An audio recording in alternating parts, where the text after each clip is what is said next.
Hello everyone, welcome to आस्टॉक। तो ये देखो recommendation notice to recruitment to the post of assistant soil conservation officer under department of agriculture and farmers empowerment. Okay, तो ये हूँ assistant soil conservation officer.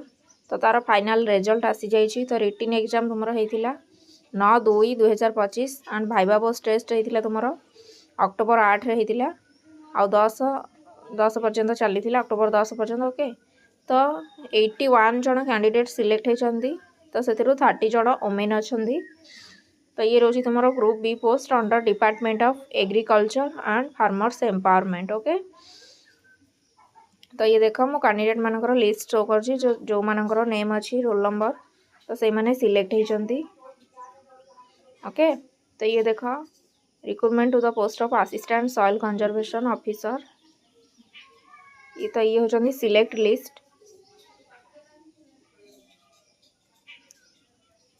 तो 81 जन candidate select होती।